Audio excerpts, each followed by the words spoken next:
I was saying to Colin before we started, this is embarrassing because I actually planned this about a year ago, and then I was so bad at getting content out that we've taken so long to do it. But just before Christmas, we're slipping it in. We're slipping it in. So this idea came about after I read The End and the Death Volume 1.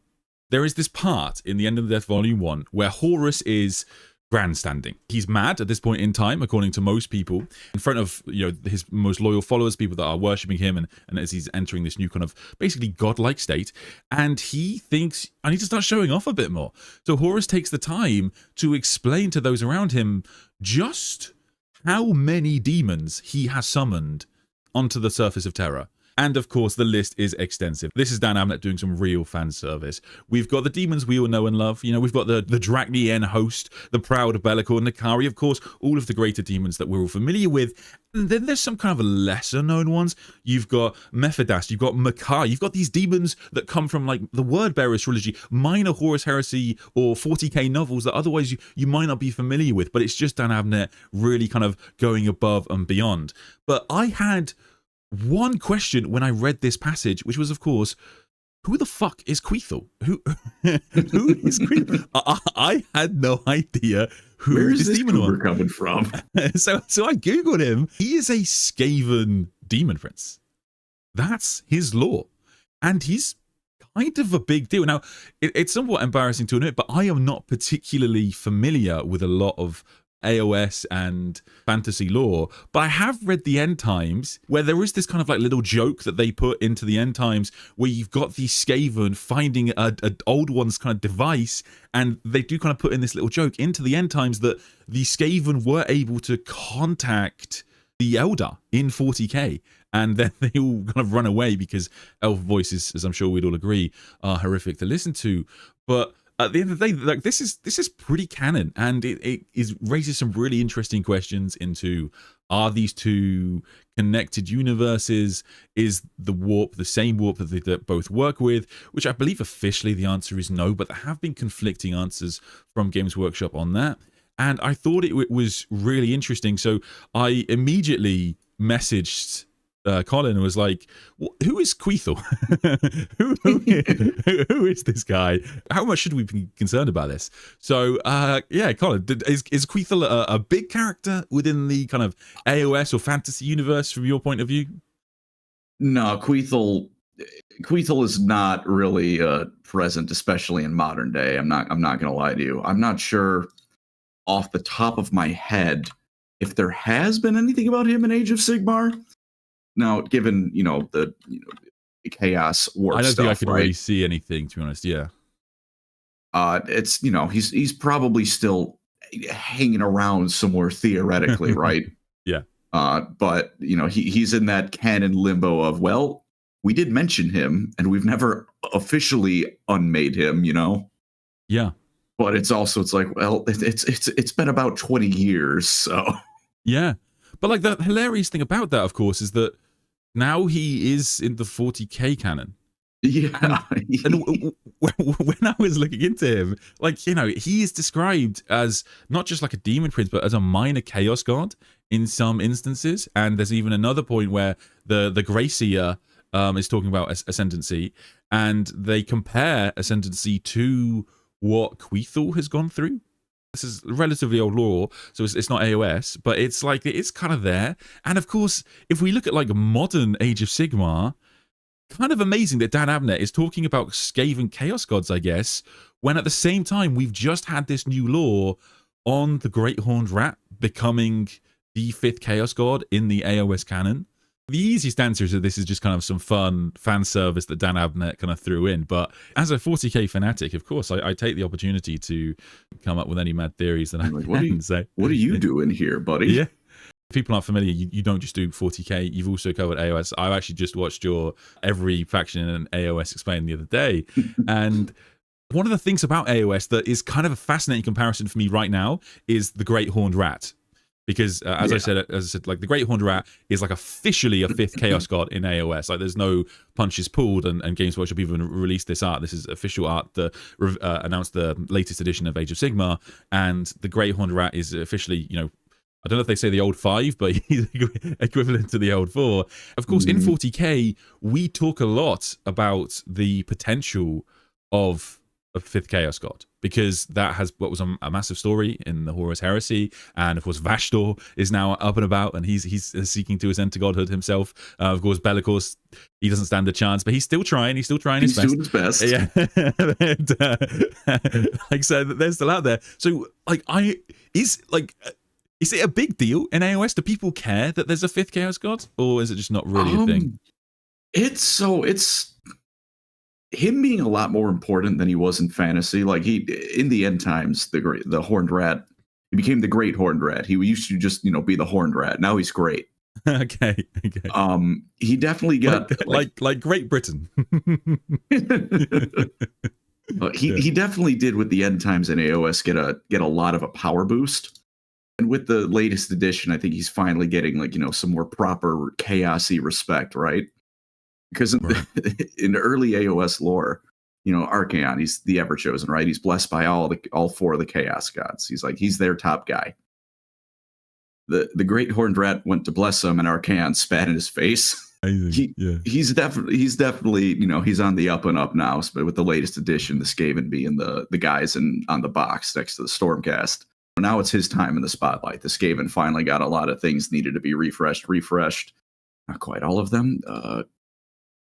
God bless the Gunner Runner models. Please fix them, GW. In Age of Sigmar, you have a bunch of gods, right, that are quite prominent. Now, 40K's gods are sort of a weird one, right? Because you have the God Emperor, allegedly. Then you have the old 4. But then you have like the Eldar Pantheon, who, even the ones that are still like alive, they don't really do too much. You have Gork and Mork, and outside of some like really old lore, they don't really do too much or impact the setting. But in AOS, I guess a big difference between the settings, I've always thought, is that you have a series of gods, like Tyrion ascended to godhood. Morathi was a really notable one because she wasn't a god when the setting started. She parted way into it was either the end of 2nd or during 3rd. Off the top of my head, I don't remember exactly when, but she ascended and became Morathi Kane. Do some of these things kind of lose their stakes when you have so many gods in the setting? It's a little weirder with that because, like, he was kind of like, the 4.5th Chaos God already. Like, he was like Chaos God 4.5 at the start of the setting. It's just, everyone else was trying to ignore him as best they could. Now the way I view it is like, now it's at a point like they can't. Yeah. They can't pretend the rat in the room doesn't exist. Okay. So it was less of I guess it was more of a on paper change. Then I see what you're saying. Yeah, it's like now you have no choice. Because the Skaven fell to chaos in the end times, so they were already, the faction decision had been made, I guess, already. Yeah. They were like clearly like do a lot of chaos stuff, like their main technology, running off Warpstone, which is solidified chaos. Like they were, within stone's throw of it already. Now it just they made it official with the end times.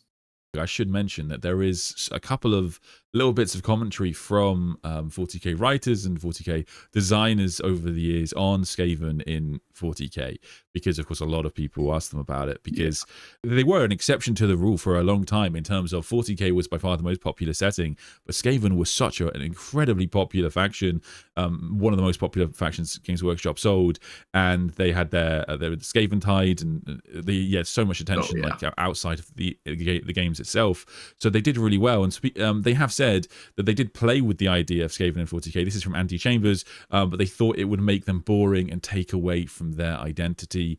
And I kind of get that. So there is definitely kind of some subtler hints. In actual fact, I've got one here.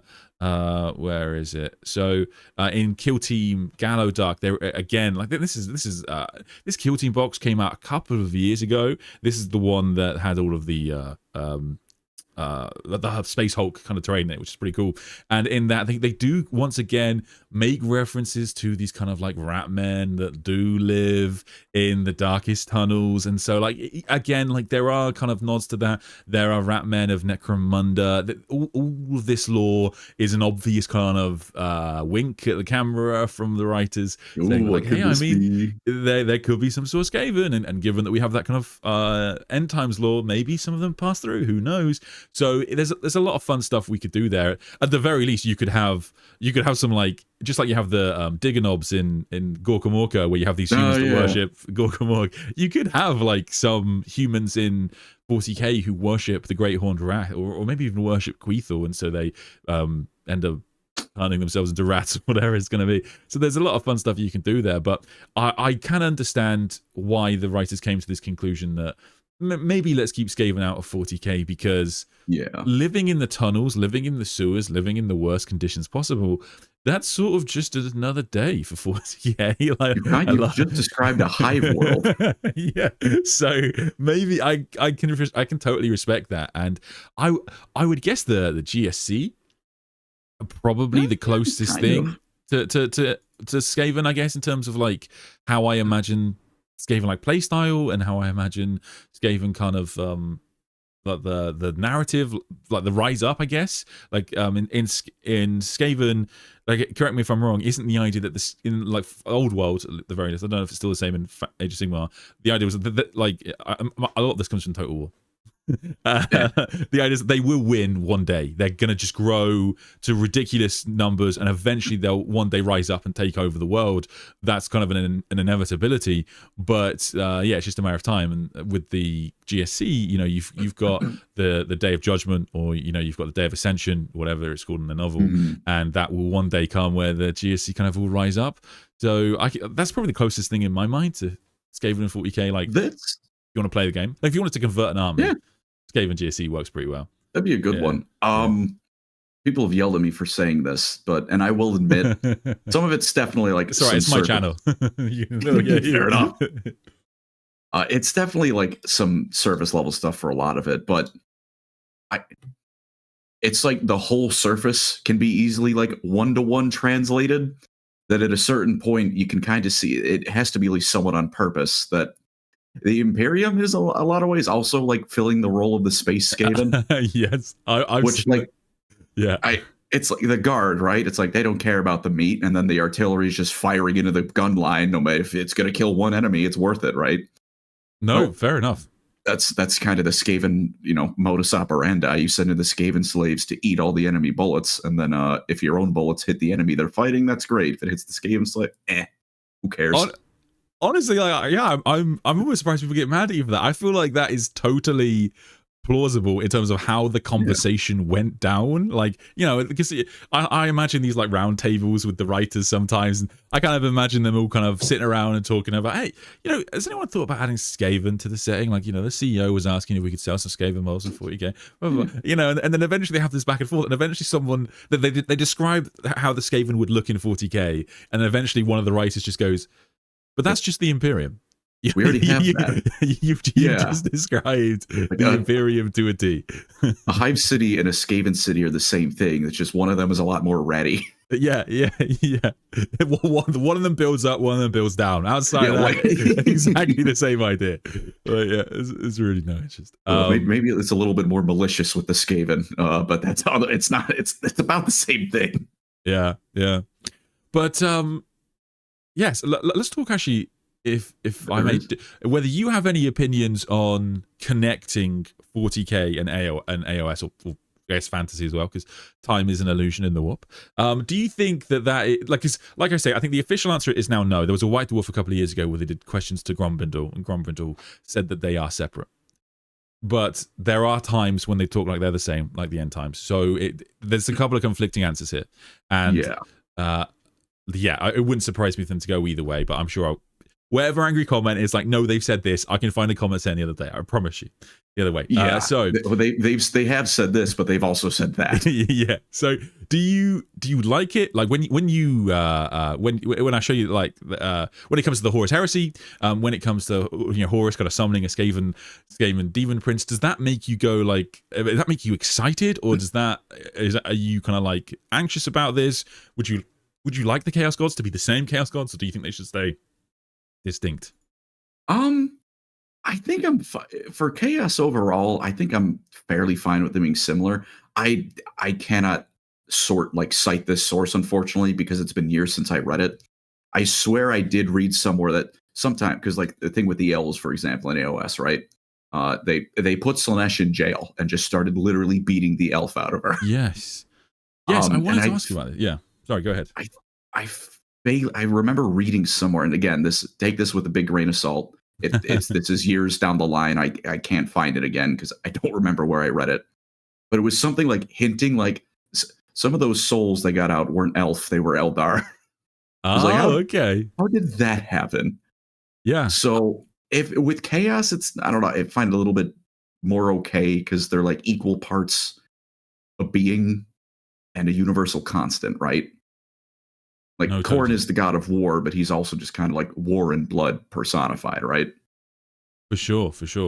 So stuff like that, I don't mind. As for like Queethel, he's such.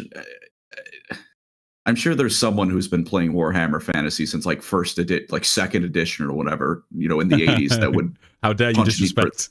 Yeah, but I think Queethel showing up, that's like, that's Glup Shitto Star Wars guy is showing up like there he is. I'm like, I don't think that damages anything by like him showing up. Yes. So yeah, I mean, I think because in a way, like you were kind of talking about earlier, with the Great Horned Rat being what it is today, in a way, things like Queethel are less prominent in Age of Sigmar, so it's sort of safer lore for Dan Abnett to kind of fuck with, for want of a better phrase. Like, you can kind of do what he wants. It's been like 30 years since he's been involved in anything. I think we're safe. As much as I may regret this comment, there's probably not going to be too many people with their, Skaven army based around Squeethel ascendancy who are going to be like, how dare Dan Abnett do this? I can't imagine. Yeah.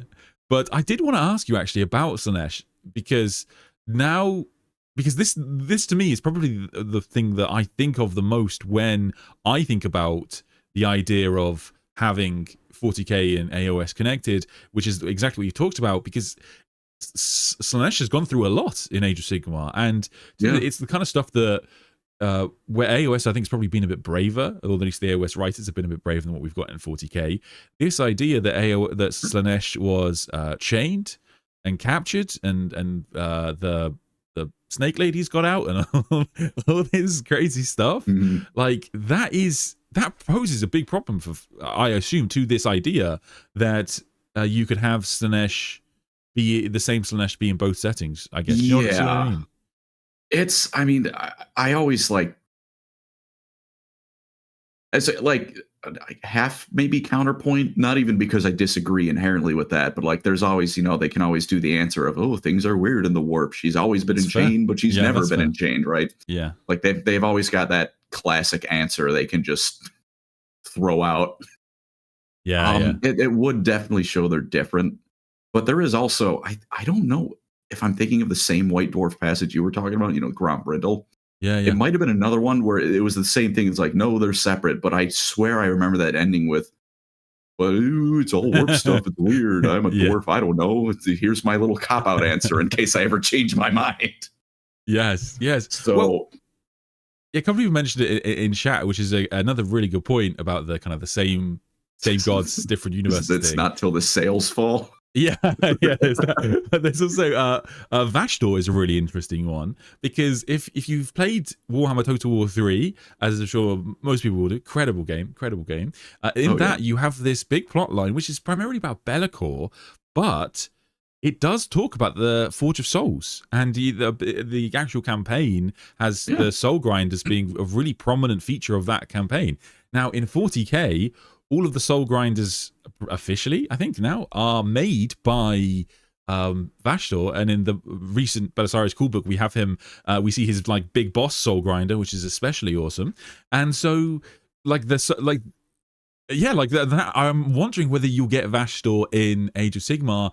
I don't see why you couldn't really, because there is kind of, it's also not the same, but there is technology and innovation. You have those I forget the Sky Dwarf people, the Karajan Overlords. The Karajan Overlords. Sky Dwarfs is fine. They call them like Duarden, like they have the copyright for it. I'm not calling them that. It's a dwarf.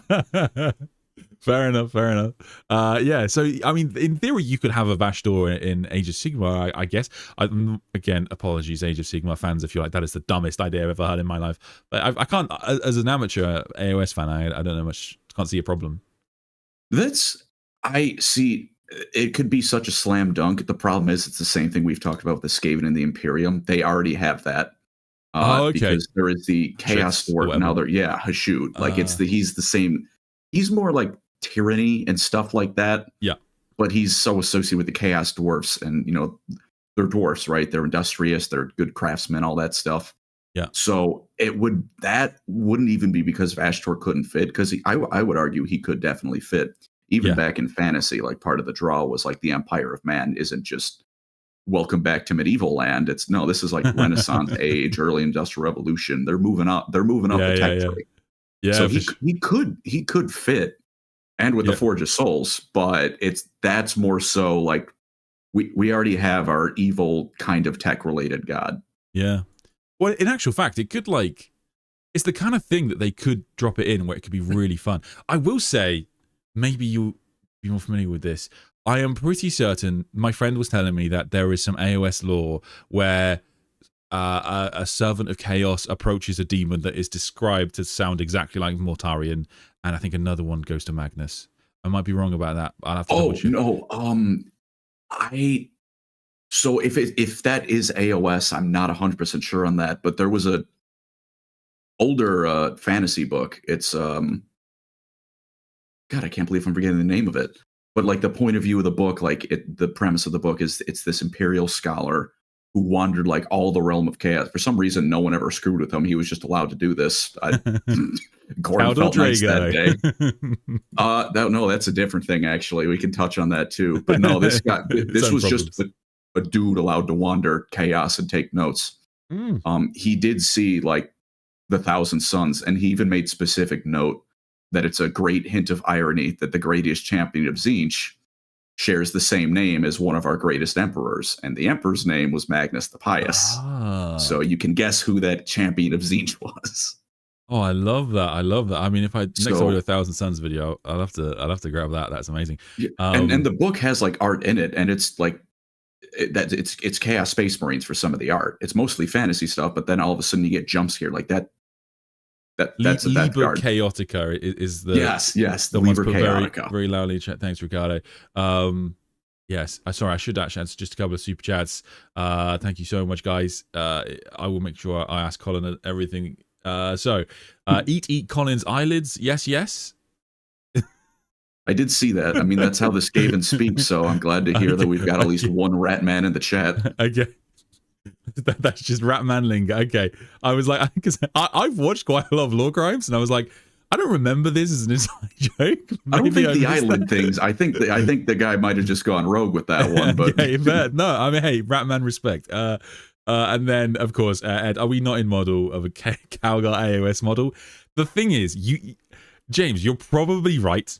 The truth is, I think there's a good chance they do that as a joke, because like I don't know if you guys have seen, if you follow the Warhammer official social media channels, they've been kind of poking fun at themselves. I haven't played them on the channel, but they've been poking fun at themselves and making these like Ultramarines jokes about how like Ultramarines fans want more models, and like they're protesting. It was quite funny, but it's also but in all seriousness, this is a problem, guys. Can we actually I mean, look, you can make one very easily, because the main Stormcast like Storm host, they're also blue and gold. They're just the gold is the more prominent one.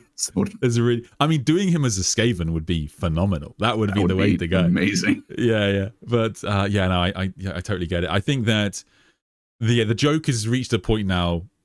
I think they'll probably announce something like that. It's just as like a Christmas, because they do those. Because you did have Crumbridle as an AdMech. Do you remember that model some years ago? Yeah. Like they've done that kind of thing before. Like they'll probably do Calgar, because actually there is that old art where they made. I think they did make a model for it.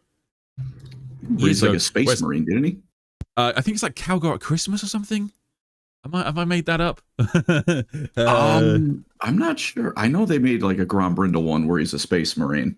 Oh, no, not Calgary at Christmas. I don't care about Wonderful Cities. I care about Calgar Christmas. Maybe I made that up. Maybe I've imagined that. Maybe that's just a dream that I had. Oh no, this is not official GW. Yeah, the first three things in order I see when I search up Marnius Caligar Christmas are another channel's thumbnail, Yeah. AI slop, Okay, uh, maybe, maybe, yeah. and Tacticus. Maybe it was just a conversion I remember. I swear there was quite like there was a conversion or something I saw some years ago with like, yeah, maybe it was AI. I don't know. Maybe AI is actually far older than we remember. Maybe it is. Yeah, maybe this is AI. It's just a really advanced version of it. You'll never know.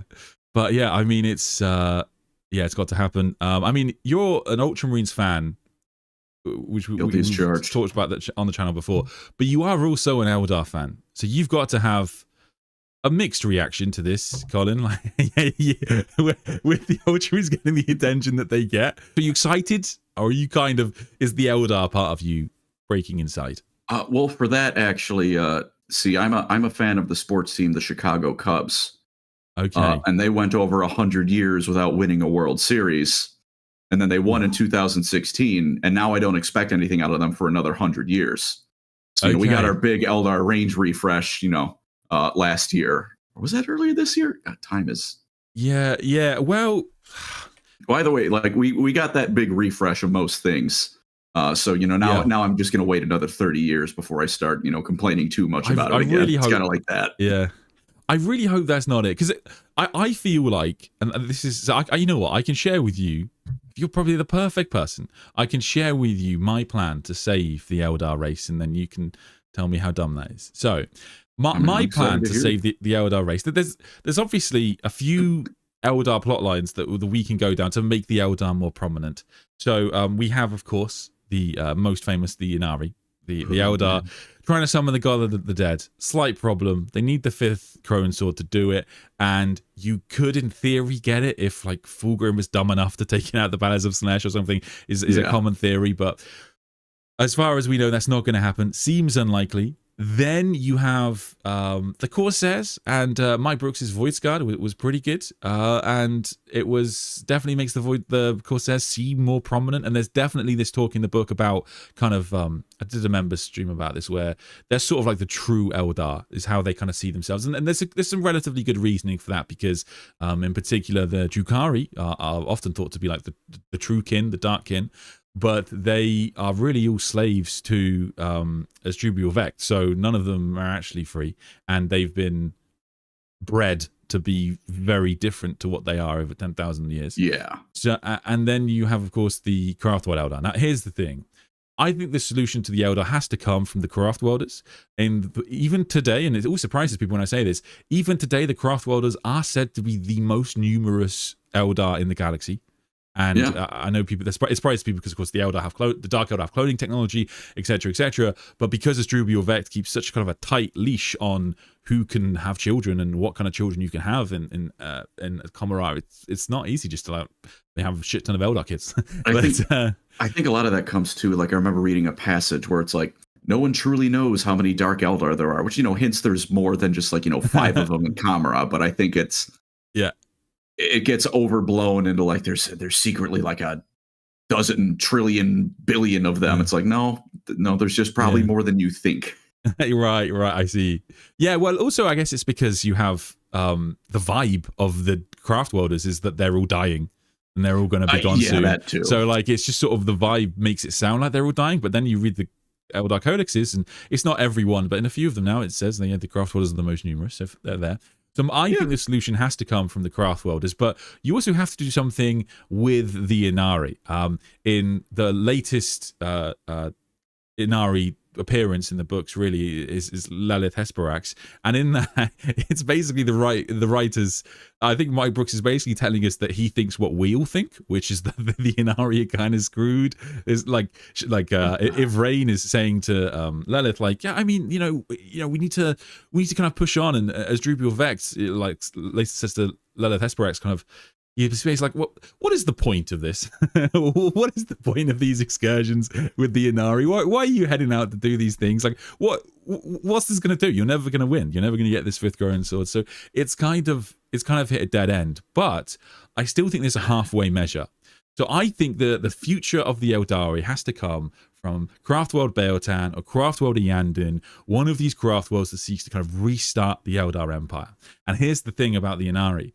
The Inari have this end goal, but Ivrain is not a powerless figure, and certainly Iniad has demonstrated his power. Most famous example, I would say, is when in the Fracture of Beotan, he restores these Rubricae to their original souls, and that is a level of power that we've never seen in 40k before. We didn't know if it was entirely possible. Drives Araman mad. Like, wasn't it just like Araman got one guy with a second casting of the whole rubric? He got one dude, and Iniad just goes. Yeah, well, and that one guy wasn't really. There was some stuff going on with that too. He ends up trying to kill everybody basically, and so Araman has to wipe him from existence. So with one from 1 back to 0. So it's a huge problem. So what I think they should do is, and you can have this as a one-off event, so it's not a big problem. But Craftworld Iyanden is the craft world wherein they were famously buddies with Craftworld Beotan for years and years. And then they underestimated High Fleet Kraken. They didn't think High Fleet Kraken would be as strong as they were, and loads of them died as a consequence. And they're that race that if you want to play Eldar, but you want to play like a Ghost Army, and you want to play just like all of the Wraith Spectres and this kind of stuff. They're my army. Yeah. Oh, are they? Yeah. They are, which hurts when I see the Spirit Conclave win rates. Oh, okay. There you go. So if you want to play that's what you play, right? And so, and so I think the solution is you do this lore, because they're still going to have Wraith Guardians, they're still going to have Guardians, normal guardians, and that kind of thing. But you could have this lore where somehow Ivrain, through an empowerment of Psychic Awakening, blah, blah, blah, is able to restore a significant amount of Craftworld Iyanden from just the Spirit Stones that exist across. And then you have a good amount of Eldar that have been reinforced, right? But here's the thing, I take it one step further. So there's a story called Dominion Genesis that came out last year. It's an anime book. It's actually pretty good. And in this story, we have another 40k story, so many nowadays, about kind of like world building and like terraforming planets and this kind of thing. And we get this kind of ancient technology of the Eldar that's basically, it's like this technology, I suppose it's made by Vul, talismans of Vul, that are able to terraform planets and turn them into maiden worlds, pretty much, I think is the idea. And so I like the idea that the Eldar, like, you combine the Inari to restore a decent amount of Craftworld Iyanden or a decent amount of dead Eldar, and then you have Iyanden, Beotan, and they can at least have their own little corner of the galaxy. And from that, and I think that gives a relatively satisfying use of the Inari storyline. I think you can easily bring in the Phoenix Lords, because of course they're going to be interested in the survival of the Eldar, and then you've at least got some hope for the galaxy. I think that's my plan. That's what I do. That's my spitball. Games Workshop, you don't have to credit me. Just send me a free copy, and that's fine. That's my plan to save the Eldar. And thoughts? I mean, there's some from Eldar expert.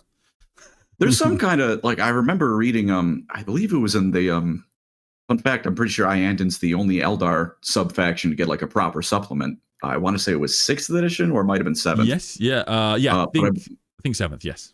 Yeah, but it made mention of how, like, they have some, they do have some colonies. Like, they are dedicated to, like, actually restoring the Empire, not just sitting in a corner and, hoping no one bothers them. Which is why you have these wonderful passages where, and it's a great, I guess, difference with 40k and AOS with the Eldar, is that they have really no qualms about just genociding whoever comes onto the Maiden Worlds. If you fuck with their Maiden Worlds, because that is their option, that's where their new empire will be based around. So they're like, I think Mike Brooks opens with just this let's so casually mention genocide committed against this human population, but amazing. Sorry, just wanted to get that. And that's why the alliance between Iyanden and Beotan split, because Iyanden was like, no, we got to deal with chaos. This is a bigger problem. And then Beotan saw some dude squatting on a maiden world and went, deploy the spirits, deploy the aspect warriors, kill that man. But I think, between those two, you could even do, depending on how grimdark you want to be, right? It can be, Iyanden can be the more hopeful one, or like they're setting up colonies and stuff, right? Like that. Or like, the Eldar, we took a hell of a blow, but we're resettling, we're coming back. We got some actual planets now, not just the craft worlds. Things are looking up. Whereas if you want to go, there is only war route. Have Baal Tan do it, and because they, even after the fracturing of Baal Tan, the next thing they were involved in was like there was this Psyker Cabal like on 3 different worlds doing evil chaos wizard stuff, right? And then Baal Tan was just like, no, I don't think we're having any of that, and obliterated the 3 planets. So if you want to do it the more brutal way, you can have Baal Tan doing it, and it could be like the storm of Eldar descending on all these worlds and just reclaiming the Empire. Oh. Yeah. I mean, I guess, yes, you make a good point. I think as well, that's another example of where the Eldar haven't been written particularly well in the Fracture of Baal Tan, because now we've had this little bit of flip-flopping around the status of Baal Tan. Like they were originally like it was fractured, and then they were like, but then I think it was the Storm Seers are singing to it and trying to restore it, and then I think they went back to it was fucked. Fleet. Yeah, and then like now it's a fleet. Yeah, so it's kind of been all over the place where they haven't really known what to do. But yes, I think Baal Tan I do think they are drastically underutilized. They were, when I was a kid, I feel like everyone loved Craft World Baal Tan. They were the one everyone wanted to play because they had the Storm Wing and Stormwind. I want to say Stormwind. I only know that because it's in Dawn of War 3. It's their theme, and the music of Dawn of War 3 is about the only redeeming thing about it. Okay, fair enough. But so it's a good thing. Do you have a plan for asking more questions? Do you have like a wish list for what they would do with the Eldar and 40k? Do you know what you? How would you say? What we just said is kind of like one thing I would do. Okay. I would also. I've talked to Hal the Amber King. We've talked about how would you fix how do you even start doing that? Right. One would be, look, when your trilogy becomes a duology because people are that upset with it that you just cancel the 3rd book, it's not great. Yeah. So the first thing I would have done is probably not have them immediately get 4 of the 5 Crone Swords, because now it's like, well, if they get that final one, they win. And because it's, the war game setting, no one can win. Yeah. So we immediately went full steam ahead through the entire plot line on that front. And then, and now we're at the end. Yes. But we've also said, like, maybe do some more with ghosts. Like, kind of like you said with like Andon, like do something beyond, ooh, he's the god of the dead. What does that mean? He hits really hard in melee on the tabletop and he brought back rubrics. Okay, what does that mean for the Eldar? I want to do more than just torture Ahriman. That's always fun, but I need more than just that, please. Yeah, no, I totally get where you're coming from, because exactly as you say. I mean, do more with ghosts. Like when you say it like that, it sounds so, because it's such a big part already of Eldar lore is them having so many ghost warriors. Like, of course, do more with ghosts. But yeah, I mean, I can't help but wonder, because I think you're exactly right. It's just this idea that they can't win. So like, I think this is the thing, and we've all had it with so many 40k books where you kind of like, you kind of internally sort of roll your eyes a bit, where they'll introduce something that is supposedly so powerful it could change the setting, and you're like, yeah, but you can't. So I'm kind of waiting for this to mean nothing. And sometimes that's satisfying, and sometimes it's not. But like, I'm so interested to know, because they, like, you're exactly right. Like they literally can't win. So that 3rd Inari book had to peter out. There's literally no other option. Even if the first 2 were bangers, like what could that have ended with? Yeah, exactly. I guess, as another little side note, maybe don't have a keeper of secrets lick half of them to death. That kind of come on, dude. I think like the latest Ynnari thing, other than Lilith, was Eldrad just going home. He's just back in Ulthway now. Like, he just gave up. He's like, yeah, I mean, everyone did, didn't they? Because also, because like, Lilith was a big one. Lilith was a big, because Lilith is like kind of second in the Drukhari hierarchy, really, is in terms of who gets respect in the city. And so she's signing with the Eldar, with the Inari. I mean, that created a big fracture in Comra. But the other thing is the Phoenix Lords, right? Because Jane Czar had sided with the Inari, and then she's given up now. It's like it's a complete admittal of like, we messed up with this one. Sorry, everyone. Enjoy your 3 admittedly really cool models, and they are great models. Yeah. No, I mean, to be fair, yes, you are exactly right. Those 3 models being gorgeous is quite redeeming because they are really quite something. But the whole faction's in a bad place. But like I say, I think this is a perfect position to go further. Like perhaps if Rain can discover that maybe she doesn't, they can hold off for now to say their end time plot can be getting the 5th Chaos God. And my personal theory is that they should do like an Ocean's 11 type. You pull in Caldor Drago. Yeah, you put in like some legendary Kroot Shaper, and you go Ocean's 11, try and get in. But the other thing that she can do is that maybe she's trying to prepare her armies, because when Slaanesh gets destroyed, I mean, there's going to be the warp turn into turmoil, so they need as large an Eldar army as possible. So maybe her trying to gather enough power to revive as much of the Eldar empire as possible could be a big deal. Perhaps, like, they don't really go into it too much, but she also presumably is still going to be a big fan of like Azurian or whoever. Maybe she could be like, I know I can revive Iniad, but perhaps if I do this, I could, because like you say, in fact, that's perfect tangent really. In AOS, there's the thing of like the Eldar souls. A lot of them survived inside of Slaanesh and came out and were like reborn and that kind of thing. Yeah. With 40K, who's to say that Azurian in some form couldn't have survived? I actually have something I've read that could be perfect for that, but do you mind if I really quickly just bow out for like 2 minutes like I said? Of course. I'll answer some questions. Yeah. I'll be right back. Hello, chat. I promise if any are for Colin, I'll hold off on them. Let's do super chats first. So 40k Skaven, align them with Dark Mech when they get their own army, either as a type of Beastmen or Dark Mech creation. Either way, the vibe matches. I mean, this is the amazing thing. Colin mentioned earlier about like Hashut with like AOS, kind of sort of an equivalent to Vashtor, I guess. And then the really cool thing about the Votann is that there's so much we can do with them now, and having Chaos Votann just in the Mechanicum army, I think is a perfect fit. I really don't see any problem with that whatsoever. And presumably there are going to be like Chaos Votann, and we'll get lore on them in the future. So I really think that's something Games Workshop should do. I mean, how great would that kill team be? Chaos Votann. Be amazing. Personally, I'd love to see an Ocean's 11 type book, except it takes place when Bobby G is burning up Nurgle's garden, and it's actually an Aisha rescue plot. That is a really cool idea for a book, brother. Yeah, that is really great. Like, I will say, if you do want that, I would definitely recommend Cypher, Lord of the Fallen, because that book is, in fact, Colin, I think you'd actually love this book. Of all the Space Marine novels, I know you're not the biggest Space Marine guy, but I think you'd really like, because it is such a joke. Like, it's Ocean's 11. So, like, there's like, because people of course have theorized for years and years. We were all theorizing, how did Cypher escape from the Black Sails on Terra?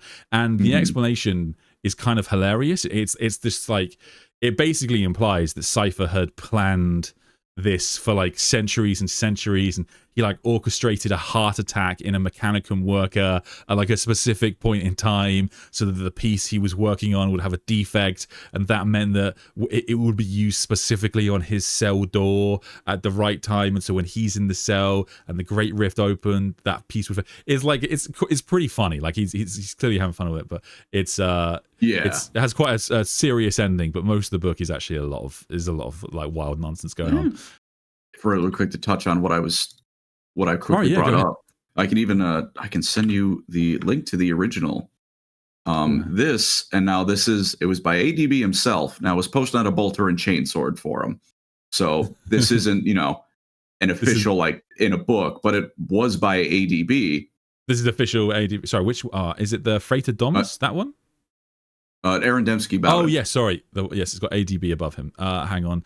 Let me it's a yes, I'll put it on you for, I'll summon it, and then yes, you go.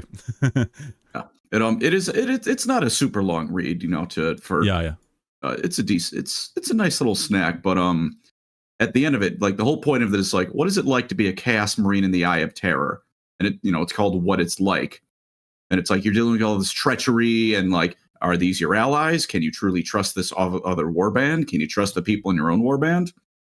But it's just briefly mentioned towards the end that maybe you have maybe you have a stronghold plan in the Eye of Terror, right? That's maybe you get attacks, what if it gets attacked by another rival? Yes. But more importantly, he does briefly bring up, or maybe, the Eye of Terror was the heart of the Eldar Empire. Maybe one of their dead gods, its ghost, decides it's not a fan of you squatting on its front lawn. Yeah. So they could do something like that, I feel like, with the Ynnari, right? Like, there could be little bits of fragments of Assyrian or, Vol or someone who isn't Cain hanging around. Maybe that is why. So we were talking about this the other day, actually, on chat, on the live stream. I need to reread the book, but in the second Black Legion book by ADB, there is this like mysterious kind of ghost army. Maybe that's what it is.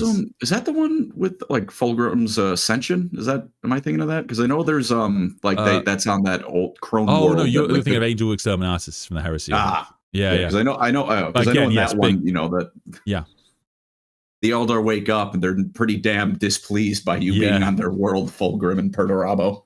Yeah. No, for sure. I mean, it is.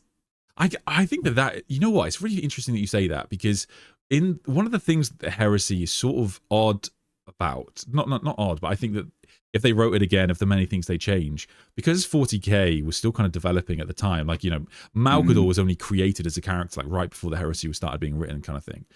The destruction of the Eldar Empire is one of those things that the lore wasn't clear about for a long time. And now it's pretty clear, has been for a few editions, that it kind of started over a 10,000 year period, and then Eldar Slanesh was officially birthed, of course, right at the start of the Great Crusade, and her birth kills loads of Eldar, but it also disperses the warp storms around Terra, allowing the Emperor to start his Great Crusade. It's actually why it's said in the lore that so many people start immediately believing the Emperor is a god, because this new leader rises and immediately the warp storms are quelled. So they think it's his doing. Fun fact. Yeah. Anyway, one of the weird things about the Horus Heresy lore with the Eldar, because like you say, you have Angel Exterminatus, you have Fulgrim's novel as well, where they appear in A Thousand Suns. You have Magnus fighting like Wraith Lords.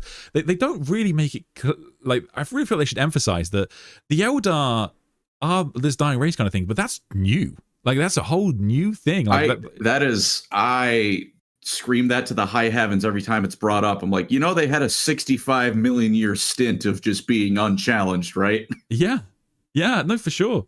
I mean, I feel like it's sort of hard to do in retrospect, but like for example, Eldrad, he's one of those characters that they've changed stuff about, but nowadays he's talked about like he's a relatively young Eldar character, as in he wasn't so old that he was 65 million around in the War in Heaven or anything like that. So he's actually a relatively recent Eldar character. Hasn't seen and that's the same for Eldar characters, as in when in like the Eldar books, when they talk about the Eldar Empire that was, they talk about it like these are things that they've heard. They haven't actually seen it, so they're not kind of that old. And 40K doesn't do a good job of actually making you aware that all of the old Eldar are basically dead, and they're not elves really. They're not like elves in a lot of other settings, in that they're these ancient beings. A lot of them are relatively young, not like particularly much older than like Primarchs or anything like that. The ones on the craft worlds at most have like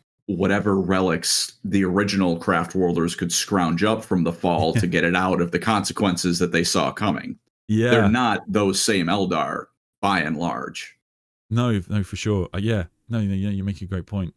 Like, I mean, so ultimately, I feel like 40K is trying to kind of like, I guess there's some ways and they kind of account for that. Like, one of the things is that in the book Genefather, there's a point where they go to this world, and on this world there's like this meeting point, and they say that was a meeting point between the Eldar Empire and the Human Empire, because one of the things that's apparent, and again something that they just like, a lot of it is kept in the mystery, but they probably should have done more to make it clear, I think, is that the Eldar Empire and the Human Empire, of course, coexisted for tens of thousands of years. And there's this point they go to in Genefather where they say this was a meeting point for the Eldar and humanity. And it seems that the Eldar were just so kind of, they had their section of the galaxy and they were so elite that humanity just wasn't something that really bothered them. But for example, even the even the Votan. So in Voidguard, the Votan have this little like setup on the back of a dead star whale. It's pretty cool. It's this trading port, and the Corsairs have no issue with just kind of like trading with them. They're like human, so they're not the biggest fans, but they do it. They don't really have a big issue with it. So it's sort of occasionally you read these things and you're reminded that actually the Eldar are incredibly the destruction of their empire was incredibly recent, and they worked with humanity for a long time. And I guess weirdly, like the stuff like Eldrad working with the Emperor gets more focus, which is something he hints at to Gilliman, but like it doesn't. Weirdly, that's not most of humanity's and Eldar's cooperation is well, it should be relatively well documented, presumably. Yeah, and I wonder if that's kind of a holdover from, not a holdover, but a continuation of Rogue, and I mean like first edition. Crimson Fists are on the cover; they're still important. Because I was reading through it a while ago because it intrigues me, and I made my video on it. And the Eldar, by and large, in Rogue Trader, they go around just hosting yard sales, and the Imperium is like usually pretty happy to see them just because they set up shop, they sell whatever, and it's explicitly like there was no fall of the Eldar. They just do that because they're bored. Then thank you. Yeah, hi Athena. That's part of why I ran out. She was cooped up in a room for a while. I don't like leaving in a room, but she doesn't like new people. And when there's someone else in the house, I'm like, well, I'd rather not you bite someone. Someone asked a question about the end times, about the wolf time, and I assume she just immediately came. She heard the call. Yeah, exactly. But it's interesting because you did a video I think probably a couple of months ago now on like the first edition lore and it being kind of crazy. I moved too fast. I keep meaning to do a similar idea where I quite like the idea of doing a video on the lore from first edition that is not just hasn't not the law that has, I don't know what I call it, not the law that is unchanged, but the law that has changed, but like it's kind of sweet in a way that the writers have worked so hard to keep things in the setting. Like and the thing we talked about today with Quethor, I guess is probably an example of that, where originally of course they did plan about with adding Skaven to the setting, so that's probably the background of why Dan Abnett like personally chose to make that decision. But there's so many fun things like that, and the Ilian and Tarse, the Eldar librarian, is probably the most well known. So if you're very unfamiliar, Ilian Natase was a half Eldar, half human hybrid in Rogue Trader, and of course now Space Marines not fucking with Xenos, literally. So it's there's no chance of a half Eldar, half human hybrid within the Ultramarines. But Ilian Natase is still about, and Ilian Natase is now just a craft world Ulthuan Farseer who does live on the Ultramarines flagships, originally Dawn of Fire, now the Macrag's Honor, and does serve Rabute Gilliman. So he's still kind of about, and he's still a really important character, saved Gilliman's life multiple times.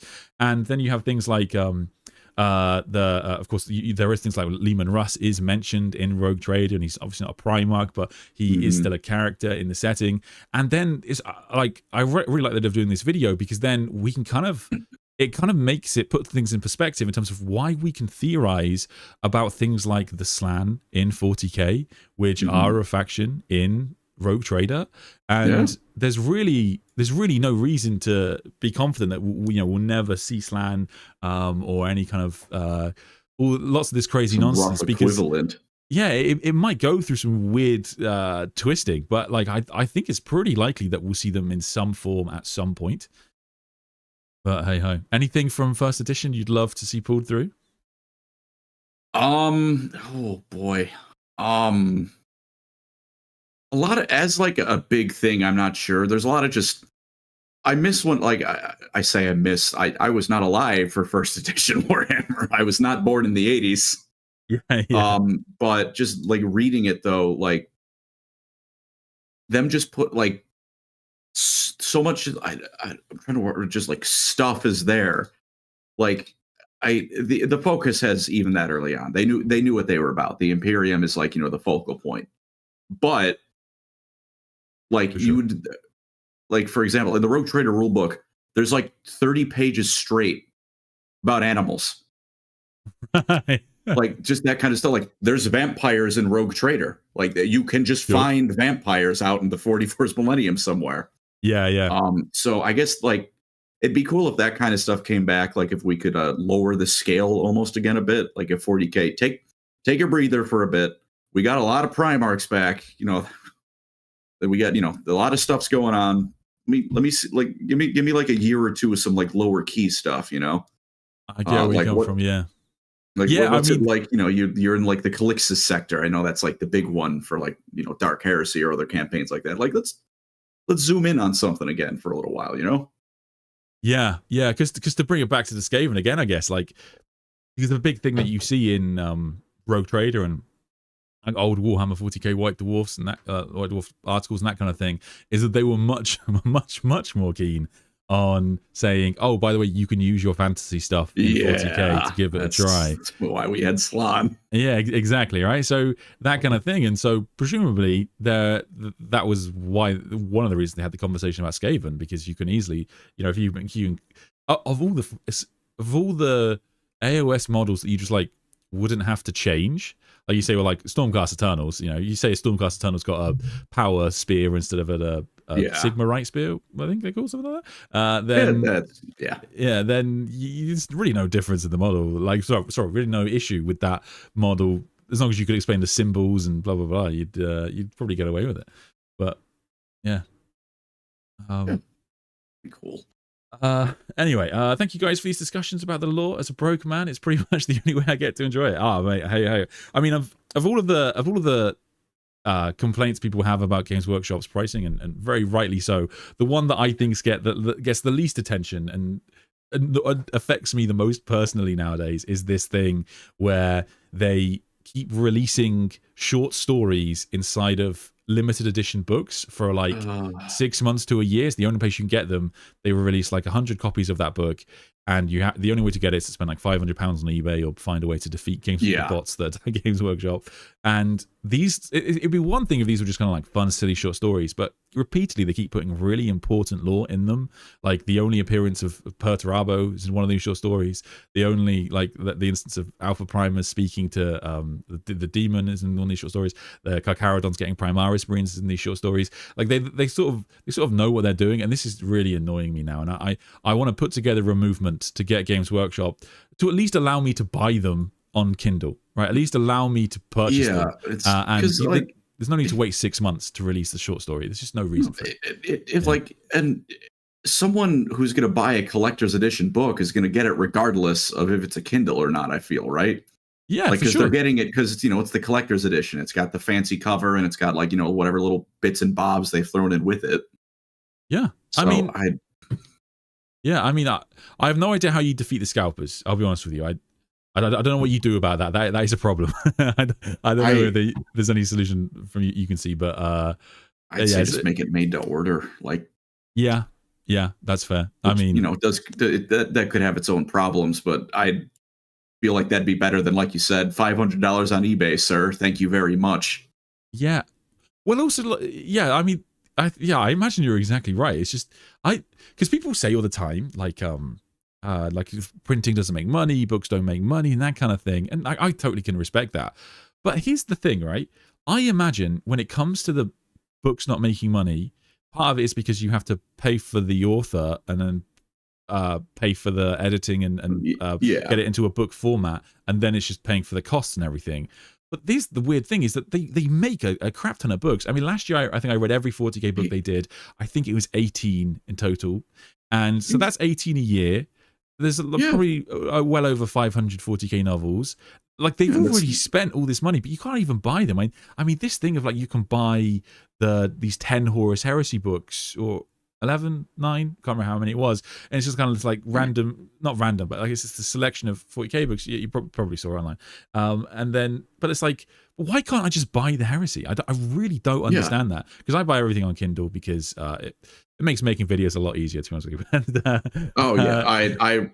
I read a lot of PDFs when I'm making a video, man. No judgment at all.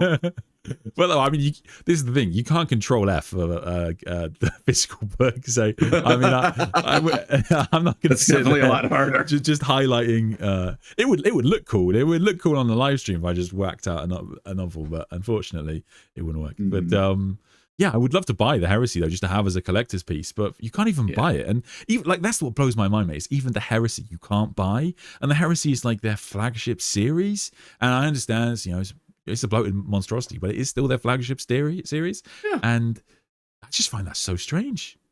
So yeah, I shouldn't have to scour Barnes and Noble and half-price books to read the thing you very clearly want me to read. This guy messaged me on Facebook, and he's based in the States, and so I don't think he could help me in the end. But he has the whole like business of like just finding Horus Heresy books and putting them together and then selling them at collections to people. Like, he's got like a good little side hustle going with that, and I totally get it, because if you can get your hands on them, I mean, the whole collection, I mean, it's nigh impossible to buy the whole collection nowadays. I mean, it is literally impossible to buy it from Games Workshop. I find this such a... Games Workshop's business practices make so little sense to me. I can understand selling 9 million Primaris Lieutenants, but some things just... I'm like, this doesn't even make you money. Like this... and I don't know. I've heard, I don't know. Some people have said they want to still pretend they're the small little mom and pop, you know, war game store. Kind of hard to do that when you're a multi-billion-dollar company, but by God, are they trying? Yeah, absolutely. I mean, they are definitely not mom and pop anymore. Anyway, let's do some questions. Thanks so much. I think so many people have been loving your commentary, mate. By the way, I've got to tell you that. Glad to hear. Glad to hear I'm not sinking the ship. Yeah, it's all right. I think they could be the same universe out of the universe and different in universe. Vashtor and Hashut being the same being, but through a different lens on the Prim's Warp interaction with the Imperium. That's a really cool idea. I do really like that is the kind of thing that I can't see what, you know, we're dealing with magic, so it's like nothing's out there on. But the idea that Hashut in 40k is Vashtor is badass. That's a cool idea. You could try it. I think the only thing now is, and this is even like Age of Sigmar, they've kind of retconned fantasy lore, where Hashut is now like an ancestor god of the dwarfs. He just went bad, right? Basically. So that's like the only big thing in the way, because that does sound really cool if they could pull it off. It's just, it seems they've jumped the gun a little bit. If they ever did want to do that, they kind of now have just made him a dwarf off rip. Hashut, that is. So that does make it a little harder nowadays. But, you know, there's a... DW is not afraid to retcon things, so... Yeah, or they just have it like, I don't know, maybe just like one aspect of him came through to or something like that. Something completely nuts. But yes, interesting. The poll ended, Skaven in 40k. We won with yay, 69%. Top work, nice. Chat. But yeah, interesting. I'm surprised more people keen. I thought it would be a strong nay, but there we go. It, you know, as much as I don't ultimately want it, I would still, you know, some, you know, fan service, the part of me that, you know, that's all about that, would be very happy, because at the end of the day, it's the funny rat men. The more of them I get, the better. If there are Skaven in a book I'm reading, it automatically goes like up 2 points out of 10 from whatever it would have been objectively. We're going up 2 points. Yeah, that's fair. So like, I don't think it would be like good overall, but I'd still be grinning the whole time and watching Gilliman fight like Thanquol or something. That would be, God, it'd be so good. I mean, like they do those DC Marvel crossovers, right? Like they do those, and they're sort of like canon, but then they don't really talk about them ever again. So it's like they could just sort of do that, where they have a Mortarian going over to fight against a champion of Sigmar or something like that. There's really like the in-universe consequences of that are so minimal and would make a great like Grotmus article or something like that. So and with him specifically, like he's funny enough, and it's just so happy to see him that with Thanquol you can get away with it, because it's like if there's an en masse Skaven, the Vermintide comes to 40k, like, because they now have tunnels that can just dig underneath the warp, and also through its own dimension, which it is okay. They could just do that now. They broke Infinity, but it's like if one of those like shows up to 40K like en masse, the Vermintide is here, that'd be like, I don't know how I feel about this. Like this is this little weird. But if I open a book one day and Grey Seer Thanquol is suddenly fighting like, I don't know, like a Primarch or something, like, well, yeah, that's just Thanquol. He's just here. I can fully believe that happened to that moron. Yeah. Of course, he's just here now. I'm happy. I can accept this, no problem. Yeah, interesting. Yeah, that could be cool. Yes, Sloth are tangentially related to the Rangda. Ragkul are like a radioactive slave race of this ancient, powerful, chaos-imbued race that lives amidst the Coronas expanse. Interesting. Do they get a reference in Rogue Trader? I wonder. But yes, you are definitely right. I mean, the Sloth are definitely connected to the Rangda in like the Heresy Black books. They are. The Sloth murder mines are mentioned, and it's actually why like Amber King, also from the wonderful Lore Crimes podcasts and streams. Yep. We talked about this, and yeah, so I mean, our kind of like the theory I think we settled on in that stream was that we quite like the idea that the 2nd and 11th, or the Rangda, were just kind of like Sloth controlled humanity or something like that. Because they're called the Sloth murder mines and supposedly have mind control powers. And Alfarius actually fights, it's 2 of them, I think, in his novel. So it's they're definitely a thing. But yeah, I would. I mean, the wonderful thing about 40K today, and I guess this is a lot of this comes from I don't know which came first between it and AOS, but there's definitely like a similar thing. Where of course AOS is like a developing setting, it's like moving forward and that kind of thing. Yeah. But 40K still is wonderful now in the sense that you really are in the time like anything can happen. Like we talk about the 2nd and 11th. And of course, something in my head screams that will never happen. That will never happen. But I mean, our whole lives, Colin, people have told us that squats will never be in 40K. The Primarchs will never come. The point of the Dark Angels is not to be redeemed and have the line come back and save them. That's not the point of the Dark Angels. And now all this stuff has happened. The Emperor will never awaken, and now we have the Emperor awakening storyline. And it's like there's all this stuff where it's like that will never happen has now happened. And when it comes to things like the 2nd and 11th, like I want to tell you that they never planned to release the 2nd and 11th. That was never in their plans. But I mean, who fucking knows now? Yeah, at first, because if I remember correctly, like the 2nd and 11th Legions were just GW likes to pull from history. It's slightly less obvious in 40K compared to fantasy, just because 40K is Roman legions 40,000 years. Yeah, Tejoberg Forest, the ones that that got obliterated by Germans. Yeah, for sure. So, but like you said, I mean, now it's how do you say something won't happen? Like, the Horus Heresy itself was this time of myth. It's not developed. It's this, like, it's a background detail. I mean, initially it existed to explain why they only sold Space Marines in an Epic box because they couldn't afford to make new molds. Yeah. Now it's a 60+ book series. And like someone in the chat earlier said, wait till the stock prices go down. And then for sure. A couple of questions for you, Colin, members and group chats.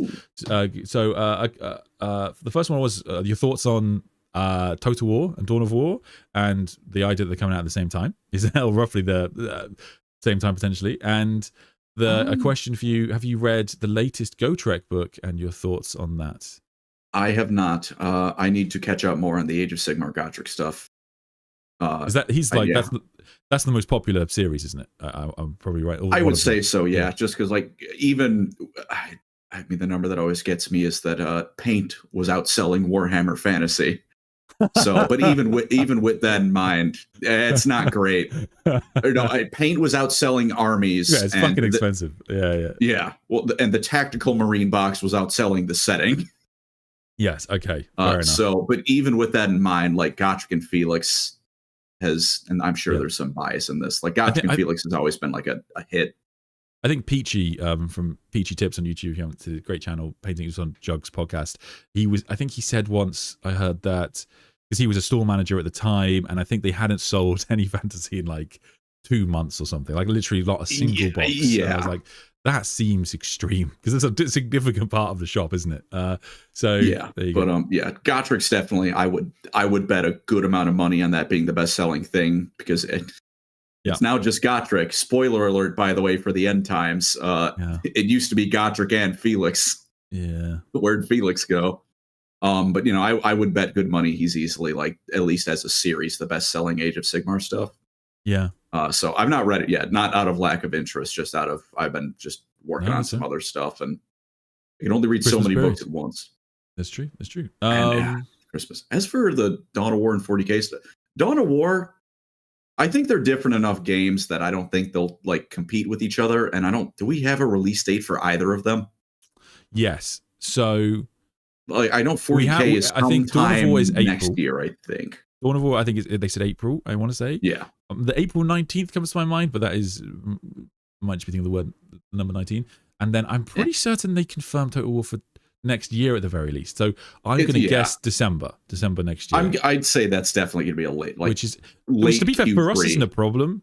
Because like I'll probably play through Dawn of War pretty thoroughly in that time frame. Yeah. But the thing is, because I think you're largely right. Like I think that people who are strategy game enthusiasts might be in the comments like they're completely different or whatever. Fair enough. But like I did see, to be entirely fair, a couple of screenshots from the trailers, and they did look like the same game. they did look pretty similar in some ways. It's just the scale, that's again though. Yeah. It's both the scale, the art design, because not even that, like, they're completely identical, but they're both 40K games. You're obviously going to, like, I would never say, like, what do you want, like, Dawn of War and the Rogue Trader game. One of those is a CRPG, one of those is a strategy game, right? Right. Or Deathwing, like that, the Space Hulk one with the Dark Angels. Those are none of those games are the same game. Yeah. But that they're all 40K games. They're going to look similar. Yeah, for sure. Do you have a preference over the two, like Dawn of War or Total War? Which one you want? It'd be Total War easily, but I've been playing Total War since Rome 1. Yeah. Okay. And I was 6 or 7, I think, when that came. No, I was 5 when that came out. I love the Total War games. CA unfortunately has been making some trips and hurdles in recent years, but even with that, I heard this.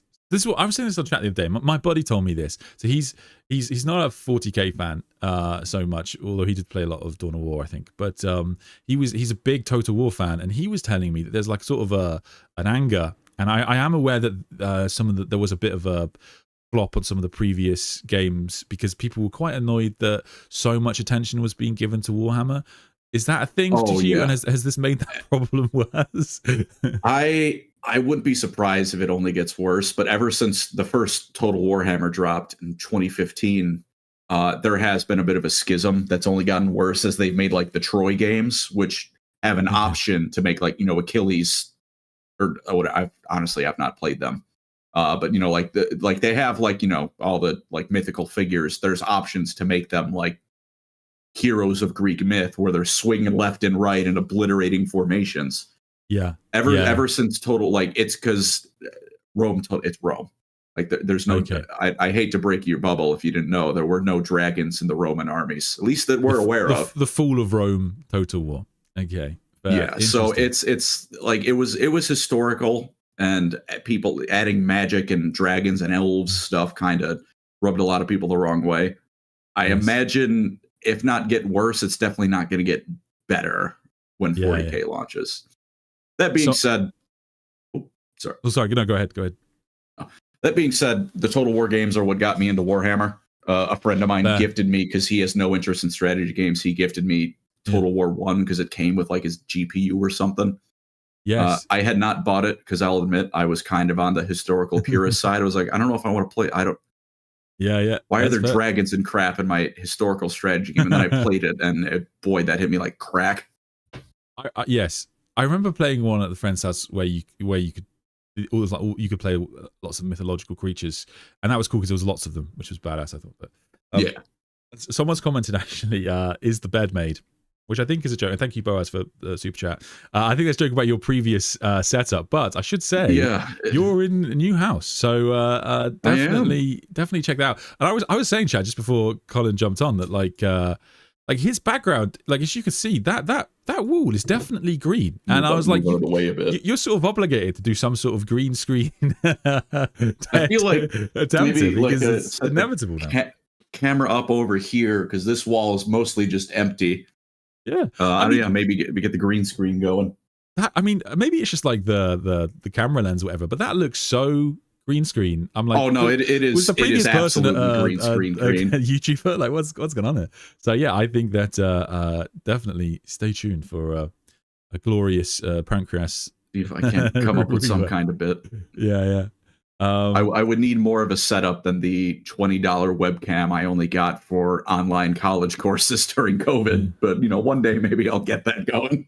No, but I mean, the nice thing about Law Crimes is you're normally quite small on the screen, so like they can. Someone's put Colin rate AOS/40K/fantasy 0 to 100. Oh, okay. I mean, be careful. I don't know if I can do 0 to God. I'm gonna ask you, how do we feel about can we switch to like rank them in order? Yeah. Honestly, because fantasy is easily my number one. I don't know if I give any of them a complete 100 out of 100. You know what? I'd be interested though. I'd be interested in your reasoning why. I guess like you've mentioned today, like about some of the things you love about fantasy, that kind of burgeoning technology and that kind of like realism. But like, yeah, I guess I'd be interested to know what it is in terms of the order, roughly. Well, one of them, I'll be honest. I'll just really quick blow through it. It goes fantasy, AOS, then 40K for me, which a lot of people have said I do not like 40K. I promise you, I do like 40K. I like it quite a deal. I wouldn't make a 42-minute video about Ultramar if I didn't like 40K. But that does actually surprise me though. I'll be honest. It's not that I thought you hated 40K, but I did think that fantasy would be your number one. It is. It goes fantasy, AOS, then 40K. Oh, like sorry. I was okay. It's AOS. Yeah. 40K is your bottom. Okay, fair enough. Yeah. Which again, it's not that I hate 40K. I just like the other ones more for a variety of reasons. Honestly, I will say I get, because I get asked quite a lot about like other channels and that kind of thing. I would say people always say the thing that they love about your channel is that your opinions are very clearly your own, and the fact that because like you defend the Eldar and you can make no apologies for that, and you like defending the Ultramarines again, also a relatively controversial position because of course they get a lot of hate, and so it's your opinions are obviously your opinions, and also seeing that you've actually probably done a decent amount for AOS in terms of like bringing interest, because your AOS video still, I mean, they must be some of the most popular AOS videos, actually, because, of course, it is a lot smaller as a community. I never. Sorry, I've been way too nice there, I think. Start getting angry. Get angry. Where's your hate? Yeah, the Sith flow through you. It's I don't know. I don't too much think about, just because I don't. People listen to my moronic rants of like, what are you doing here? But I guess like the one taste thing, and like this is just like, there's nothing to really say about it beyond it is what it is that I like fantasy more than I like science fiction. But totally fair, yeah. Even among that, I like science fiction more than I like science fantasy. It's also like there's also just vibe, right? Like 40K has a vibe. Like if someone like when people get in Space Marine 2, right, and they put pictures of the cherubs and they were like, what the fuck is like, this? What the hell am I looking at? And the thing is, I get it. Like I like 40K's vibe just because I can't really explain it. I just sort of the grimdark element of it, and the way that humanity is so fucked up, but like is still like objectively kind of set up as the heroes in some stories, is sort of just kind of it just does it for me. But like if you're like, this is so weird, it's I like that weird vibe, but I think my main problem with 40K, right, is I like when 40K is very obviously goofy. Now I will reiterate, this is not me saying 40K cannot be serious. As much as I, like in videos, I'll, have fun, play it up. Like, I wish it was goofier all the time. Even not being a fan of it, I can't say in good conscience the Horus Heresy is like total garbage, because it, like, let's just say there's 60 books. You don't get 60 books out of something if all of them are garbage, right? You got to cut the losses, right? And I'll see as well, it is what it is. It's kind of like, it's like a Grisham novel or something like that. Like if someone like did like a detailed analysis of why Grisham is the worst writer, I'm like, but why did you buy? Why did you buy this novel if you exactly? Even if you know, like, why did you buy it then? No one made you do that. Yeah. It's just my preference of 40K is either like Caiaphas Cain, tongue in cheek, or like Dawn of War, where there is no such thing as just talking. There is only yelling. There's only yelling. There is only for the like, you know, Captain Diomedes, Space Marines. I like the fun, goofy side of 40K, which honestly, like, I have the most fun of Warhammer in that kind of 40K vibe, more than even fantasy. But more and more, like, we've gone from Rogue Trader to nowadays, that's not really a thing anymore, by and large. Yeah. So it's a lot of it is that it's like, it's just not for me. Yeah, it's not. Sure. It's like, imagine, like, I say this a lot. Imagine you go to the best seafood restaurant on planet Earth, right? The lot is so buttery, cooked perfectly. The salmon is delicious. You don't like fish. it doesn't matter how good it is. You don't like fish. Yeah, for sure.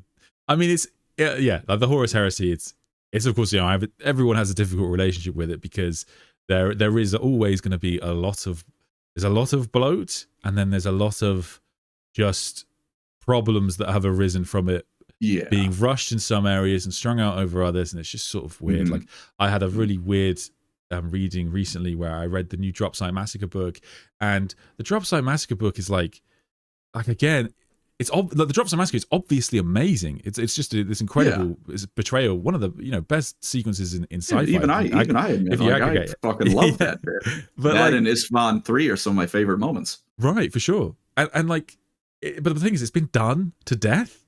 And so you're reading this, like, I was talking about the stream a couple of days ago. I was talking about Corvus's journey in that story, and it's really cool. It's just like his battle versus Lorgar is the sequence, is the central part of his appearance on his plan 5, and it's not in that book because it's in a different book. And you're like, this is just weird. Like, this is a strange thing to, like, it's both the order you put it in is weird, and also, why are we here again? Yeah, exactly. And like, you know, the Salamander's probably the most famous. You can really tell how much people love Salamanders because they love them in spite of some atrocious novels. And like it's just like, so when you get to like Born of Flame and, you know, like the latter Salamanders books, it's just sort of, it's so obvious bloat. I mean, like you know, like there's still like amazing moments. Like Nick Kime can write some amazing moments, but like, it's just, this didn't have to be a book, pal. This could have been this could have been a short story. Like so it's just sort of amazing. And like, one of the things I think 40K does best, and I recommend this to a fair few people, if you're one of those people that's like, I'm a fan of 40K, like I've watched Pancras No Work for years, but like I want to start reading it.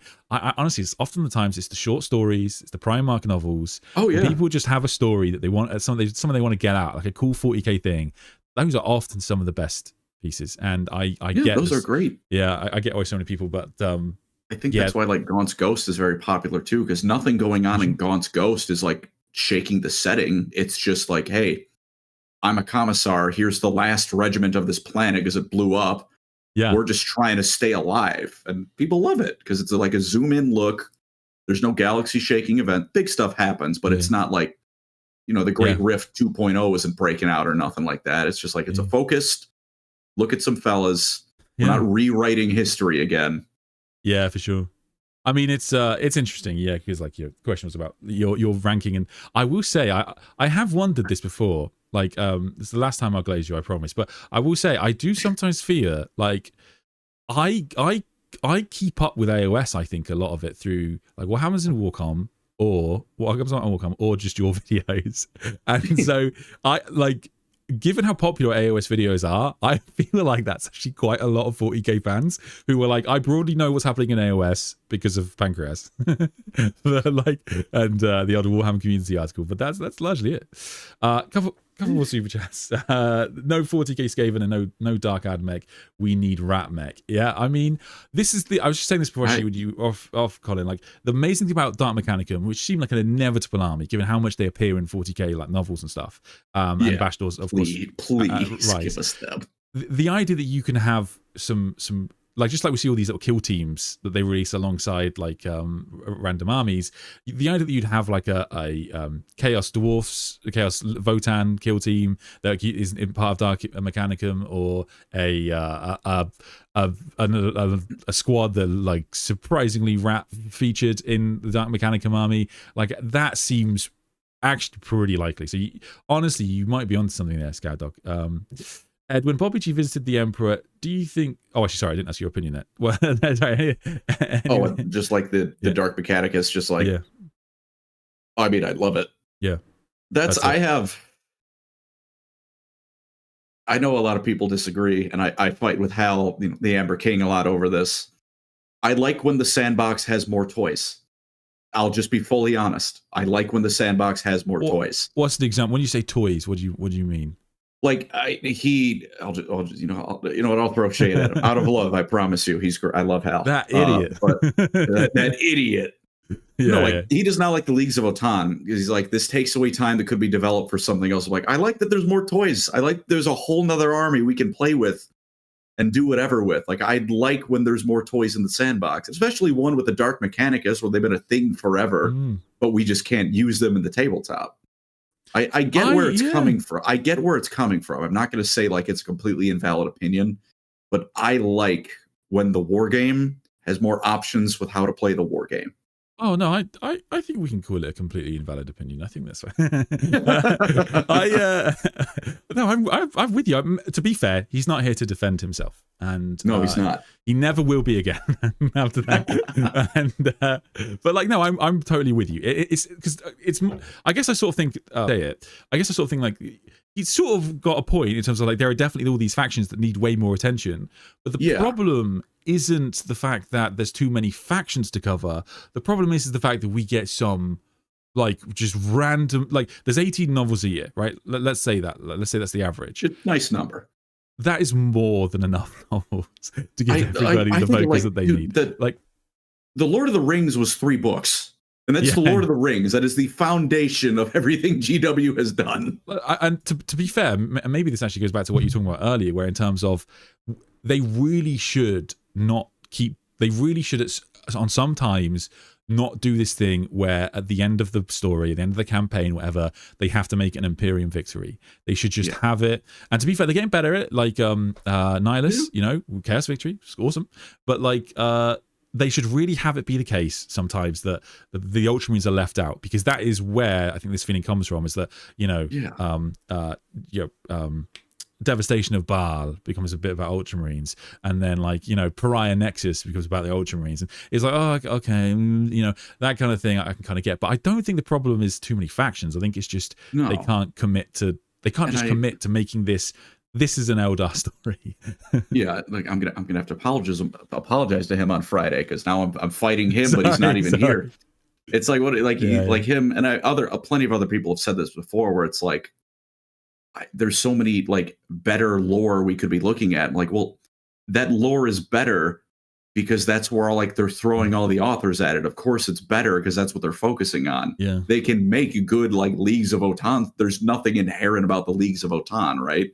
Or the Eldar or whoever, that you can't make a good book about them.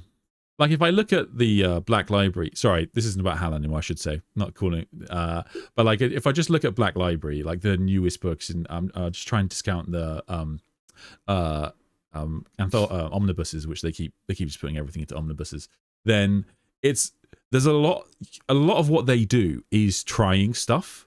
So if we have recently this year, Tomb World, Remnant, Blades, Voidscar, I've talked about all those members at one point or another, and like all of those books, none of those books are set up to define the setting, but they do all hint at sequels, and they do all hint at larger projects, as is very standard. Yeah. And what they're doing is like, and I guess this is why Mike Brooks kind of blew up as an author, and now writes so many big novels for them, is because sometimes this works.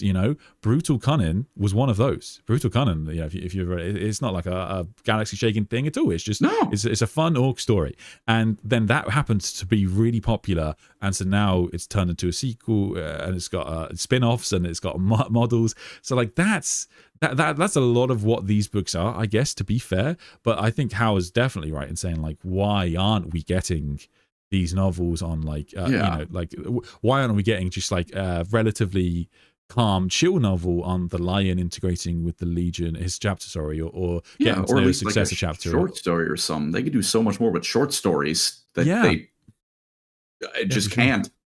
Anyway, yeah, and I mean, I think like I don't know, how do you feel about this? Like, I would say I think like maybe not the best, but like one of the uncontested, most just like all around liked books in 40K is probably The Infinite and the Divine, right? oh, definitely. And Definitely, like Orican does some, there are some pretty big stuff that happens in that book, but at the same time, the way I love to describe that book is it's 300 pages of two old men in a sexless gay marriage trying to kill each other.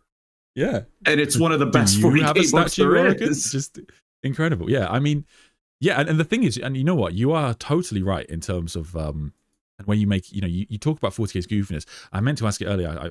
I missed someone asked you earlier about like, thoughts on kind of the loss of Grimdark, right? And they specifically mentioned the Imperial Fist poop, but you don't have to talk about that specifically. But like, yeah, generally, I would be curious. That one I'm okay with that one going away. I don't need to hear about the poop fault. But at the same time, like there is this cry out for the Crimson Fists to turn, and they are, sort of objectively a little bit more like, oh shit, we blew up our fortress monastery than the Imperial Fists. And there is this kind of different vibe to them, and that kind of stuff does sell. And I think that, yeah, it's kind of a fun one. Because Infinite Divine is such a good example where there's a lot of kind of goofiness and funness in that. But likewise, you did have the Twice Dead King, which is a much more serious book, but like again, sold really well, got a sequel, like phenomenal numbers. One of the more popular books in 40K, the series at the very least. So it's. Yeah, like they really should be more comfortable doing goofy novels. I think. Yeah, I think it's just because everybody knows we are the Imperial Fists and we will stand and hold our ground. it's at the end of the day, like I say, like they are a business and they know damn well another Ultramarines book is going to sell. Yeah. But it's like, at the same time, like it's like when people say, like, why don't we just focus on the characters everyone likes? Well, if you do that, then we don't get Infinite the Divine. We don't get the Twice Dead King books, like because. If you don't take a risk like that, you're not going to get something as awesome as that, Yeah. Because this is the thing. I do obviously moan about Games Workshop quite a lot when I'm live streaming. It's easy to set me off. But such is the fate of a Warhammer fan. Yeah, but I've never made a dedicated video about it, right? And I guess it's just because it's like you don't. It feels like crossing the line. Once you've become the person that complains about Games Workshop, it's kind of hard to put that back in the bottle. But I would love because one of the things as well is that I'm sure we've all felt this is that sometimes there are issues that Games Workshop has, but I mean, they've been talked about enough. I don't think my voice is going to make any difference to them. There's two things I would like to talk about. One was the short story issue I mentioned earlier about them putting them inside these ridiculously expensive, after people scalp them, limited edition novels. But the other thing is my issue I have now is the fact that they don't seem to understand what series are and the way they work. So in the Dawn of Fire series is definitely the most famous one, where you have this, they when they revealed the Dawn of Fire series with Avenging Sun, really great book, they were like, this is going to be 40K's Horus Heresy. They literally called it that, like, that's what it's going to be. And then of course it didn't sell very well, and so they cut it down to 9 books and called it a day. And those books are largely disparate and it's clusterfuck, right? But the thing is, the problem with that is I think Games Workshop learned the wrong lesson sometimes.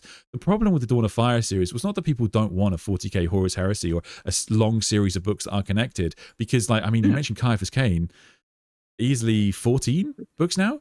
So like there's 3 omnibuses. Not all of the books are in those, and then there's the short stories alongside them that probably, if you add them together, it's at least like 12 or 13. Yeah, so like it's like these big stories do well. The problem with the Dawn of Fire series was the fact that you didn't have like the Horus Heresy. You approach every single novel with like, oh god, this could be massive. Like if you don't care about the Raven Guard, fair enough, but you read Deliverance Lost and you're at least interested. Because it's like, it's a Primarch. We find out like, what's the Raven Guard do after this event? Do they try to, how do they try and come back? And then there's stuff in there to keep you excited. You get to see your Corvus's view of the Emperor, or you get to see the Alpha Legion kind of put on people's faces. All this kind of, there's stuff to keep you in there. Dawn of Fire, the problem with the series was that some of the books were just bad, and like that pulled people out. And then you had like this weird kind of, because they didn't have the Horus Heresy like drive of like, this has got a Primarch in it some of the time. But what they did is they just kind of tried to clickbait it with things like Wolf Time, try and draw people in and just leave them disappointed. And then you get like Iron Kingdom, which is a book which has no one of relevance really in it until like right at the end, and it's just kind of not boring. But like, for example, the big Dawn of Fire series, if you haven't read it by now, chat, sorry, probably not going to read it. Right? There's a lot of shit in there. The big thing is like they're trying to reforge the Anathame, right? That's the big plot line. That is a great plot line for a series. If you had built it around that, of like, you have Gilliman's plot line of securing Imperium Sanctus, and you have Abaddon's plot line of reforging the Anathame, that keeps people engaged. But like they learn the wrong lessons, and that they make these crap books and then they don't sell, and they're like, well, clearly people don't want series, so we're going to stop them. And that's the problem. And then you have another issue, which is now it compounds. This it'll be a long video if I do this, because the problem with the Dawn of Fire series is it was actually building to some pretty interesting stuff. They do reforge the Anathame. You get this kind of like new like Chaos Saint character and new Imperial Saint, and like it's just, there's some really cool stuff in there that I was like, I can't wait to see where this goes. And then it got cancelled, and I'm just like, oh, for fuck's sake. And so like I feel like, I mean, I'll never stop because it's sort of like my job, but like I can't help but think a lot of people will just go like, okay, I'm not bothering. Like the next time they do a series, I'm not going to bother reading this. I'm not going to bother reading. Especially at this point, like we go from the Inari trilogy to this one being, the Horus Heresy, but what if we didn't actually? And it's like, well, how can I have trust in you to not do that again, right? No, for sure. Which, I mean, but yes, pardon me, like I can only hold myself in so much. But as a Halo fan, I'm used to being burned, and at this point, I don't know how much I can keep going. In fact, sorry, someone did ask a couple of more super chats to go through. Yes, favorite Halo novel from Malik Panda. Thank you for the super chat. Oof. That one, it's a toss-up between The Flood, the novelization of Combat Evolved, because that's quite the good book, and it also has, do you ever watch, Pinky and the Brain? Yeah. It has an elite and a grunt version of them in it. What are we doing today, Pinky? The same thing we do every day, trying to kill the Master Chief. Oh my God. Or Ghosts of Onyx, the ending goes so hard. Didn't you know? Spartans never die. That would be so good. Pinky in the Brain, Halo, that's fantastic. Another super chat from James. Thank you so much, bud. Thank you so much to everyone who supports the channel. It really means so much. Ed, when Bobby G visited the Emperor, do you think the Emperor's harsh response was because he cut off the compassionate part of his soul to fight Horus? Yes, I do think that, and I do think that makes that scene, like, this is, again, we talk about 40K's vibe. To me, that is where 40K gets, and I'm going to use this word, kind of beautiful. I think that is actually genuinely kind of amazing writing and kind of fantastic story building, where the Emperor and Gilliman's conversation came before the end of the Horus Heresy. And of course, when Gilliman comes back, he from meeting the Emperor, he says, my father, he doesn't love me. He doesn't love anybody. He serves humanity, and only in death does duty end. That's what the Emperor loves mankind, to do. Not he loves man. mankind. Yes, it's a perfect way of viewing it. Yeah, but like, this is the thing. We then read the Horus Heresy, and we see the Emperor very clearly love his sons, in my opinion. Like, very clearly do. Desperately trying to change fate so Sanguinius doesn't die. Malcador comments that the Emperor, never really planned to love his sons, but then he just kind of did grow to love them. And depending on author and book and whatnot. Well, this every scene, even like Angron's probably the best example, right, of where he like hates his sons. That's what I was thinking of. But like even that, it's like, well, there's always but he's talking to Archenland, and Archenland is also a bit of a one. So and he's also got to portray himself as the Omnissiah. So it's there is that thing, and to like you get out of the Emperor what you go in expecting with him, right? So for sure they all, of course, the tech priest views him as this perfect logical being who calls his sons, it and subject number whatever. Yes, and Archenland in that story is in Master of Mankind. He is shocked because he's like he has literally to what you say there, Colin. He's like, this is how I imagine the Emperor will behave, because he is the perfect being. He's devoid of emotion. He's a logical being. He's the Omnissiah, but he is also a father. So I actually am a bit surprised. It's kind of weird to see in person. So I guess there is that. But now that the Emperor officially cuts off his love, and of course the other thing is the Emperor's fight versus Horus, the Emperor very clearly doesn't just view Horus as a tool. Like there is no reason to treat Horus the way he does. I think that it's almost certain that he does love his son. And like I say, nothing is set in certain. There's no like POV of the Emperor. So if you really want to argue against it, I won't fight you too hard on it. I just feel very strongly about this myself in terms of my view of the Emperor. And in terms of him cutting off the love, loyalty, compassion, then it becomes clear that was the love, loyalty, and compassion he had for his sons to allow himself to kill Horus Lupercal. And then that becomes very apparent. It's just a short about the other day. Actually, it was a clip from a live stream where I was talking about how, like, when he sees the body of Sanguinius, the Emperor very notably doesn't have an emotional reaction, and he's the only one that doesn't. And Horus, no, and doesn't he like? Isn't he like he's looking at Horus, but he's not looking at him. Yes, like he's looking like through him to the chaos gods. Like, why have you done this? Yes, absolutely. Yeah. He says, "You killed my son," and Horus. Yeah. And he just keeps repeating himself, and so Horus is thinking like, Horus is like, "Can you stop repeating yourself? Like, I'm trying to talk to you here." And then Horus realizes he's not even talking to him. So Horus realizes he's not having a conversation with Horus. He's having a conversation with the big four. I would love to get some art done, actually, like in a comedy style of just like, because like I in that scene I can't help but imagine the Chaos Gods with popcorn, just sort of because like that. I got an exact wording, but it does say they've come to watch, man. They're like, this is gonna be quite the show, father versus son. Oh yeah, they'd be absolutely looking for that. Yeah. Do you mind if I veer into AOS for a second? Because of course, go ahead. Yeah. I've realized I haven't proclaimed the power of Nagash in this whole stream. Oh, sure. I actually have an Ossiarch Bone Reaper's army. That is my AOS venture. Hell yeah. You got one of the finest armies to collect. That's why I stunning models. Stunning. Oh, yeah. But when Nagash in the Soul Wars was and causing the Necroquake, I remember there were two things that happened. One was, and this, I guess, kind of led back to that one question, why I like AOS at least been more than 40K. Nagash is the leader of, Grand Alliance Death. He's the leader of a fourth of the armies, or a fourth of the factions. How about we'll say that? Not the armies. Order's a bit bloated. But he's powerful, but he definitely likes to get it over his head. But I guess the two things I always love about that event are, one, the Chaos Gods sent avatars to watch this. And it started with him laughing at them, how he's about to become all powerful. Them laughing at him because the Skaven ruined his plan. There's the drawback. Of course, the Skaven did it. The Skaven exists to ruin Nagash's life. And then it ended with him laughing at them again because he is so up his own ass that nothing the Emperor could do could ever seen as arrogant because Nagash failed. And then he's like, actually, I won. Fuck you. Interesting. But I guess another thing too was like part of why it goes born. I like even just beyond Nagash. I just like Nagash because I like Skeletor Warhammer Edition. Sue me.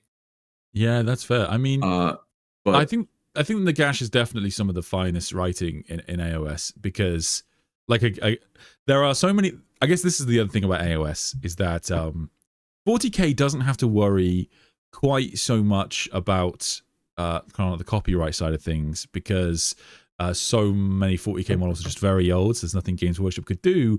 But also, a lot of what Games Workshop came up with is just sort of its own creation or a twist on an existing IP already that they had to change so they could copyright it, because that was the genesis of 40K. Fantasy, a lot of it, of course, was just their own fantasy setting. So the dwarves were just dwarves, the orcs were just orcs.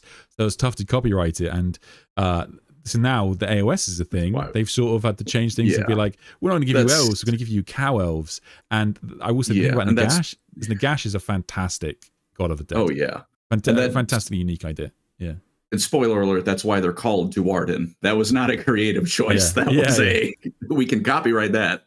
Yeah. But I get, and part of the preference though, like with that thing with Nagash, there's like a passage for each chaos god. It's only like the full thing's like it's a paragraph for each. Right. But it's them collectively realizing, oh shit, if we don't stop this, we're going to die. because like, and I think that's part of the fun. Like you mentioned earlier about the gods. In some ways, that does make it a little bit less special because Yeah. there's a god as a tabletop. Like most faction, well, not most, but like a lot of the factions, you can play the god of that army as a model. Like Nagash Yes. is a model.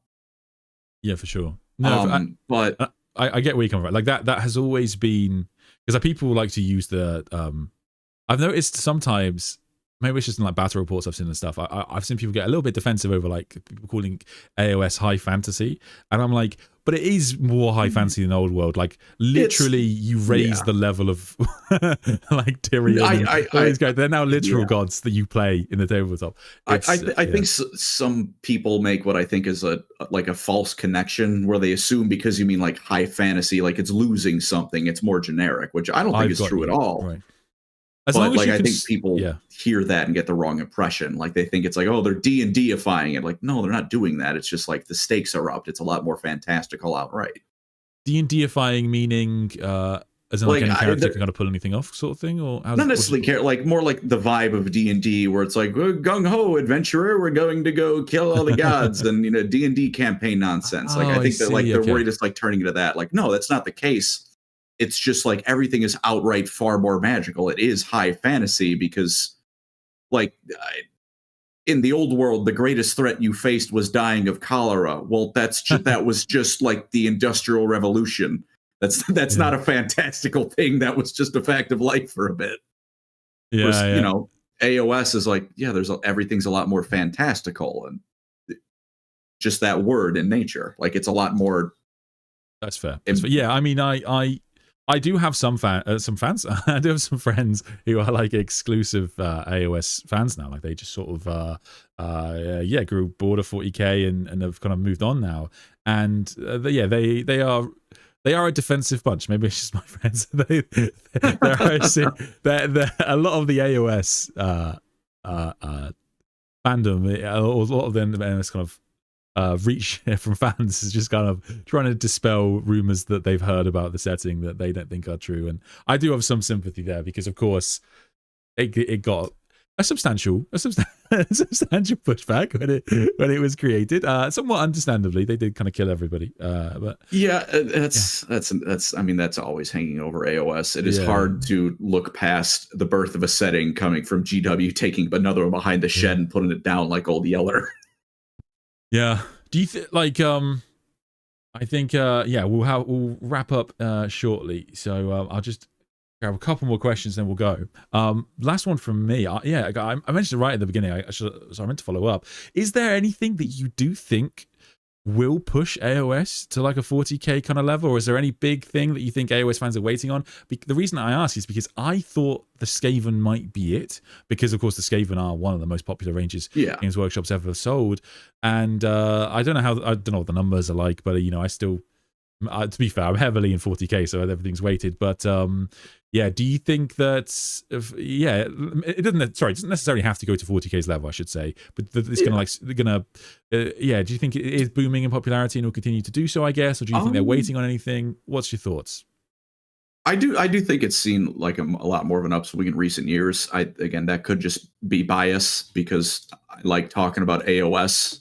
And YouTube is great for reinforcing biases when I see people watch an AOS video.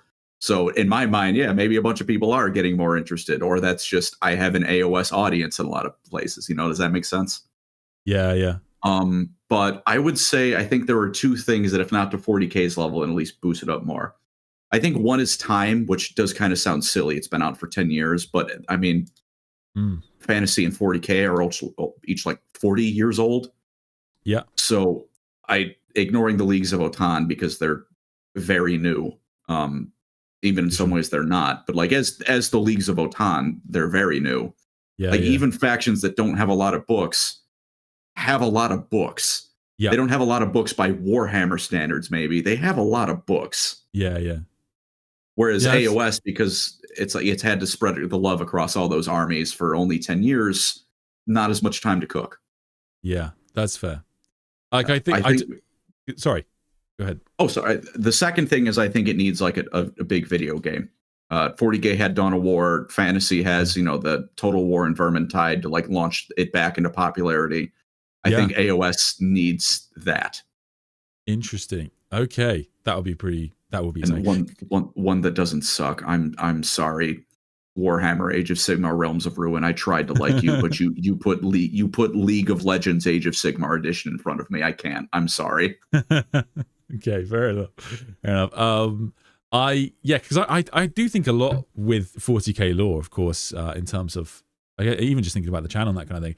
There are things that I think like, oh, this could be big. Like obviously the ending of the Heresy was big, and the starting of the Skyrim will be big. But there are things like even just like the release of Mark 7 armor for like a Scouring / Heresy edition would be massive for Games Workshop. And I genuinely do believe, and I know people say this about every Primarch, but I'm a personal believer of the Khan being the next Primarch to return, and I think that will actually be massive because Ultramarines and Dark Angels have more, like there's plenty of distinct things about them. I'm not saying there's not, but to the casual observer, 40K Dark Angel, Ultramarines Dark Angels might seem a bit similar, and to like Jagatai Khan, you've got this Genghis Khan inspired sci-fi character introduced to the setting. He's going to be released with a whole White Scars army of bike guys. Like I actually think that I hold a hope for that, because I think that will be massive when that comes.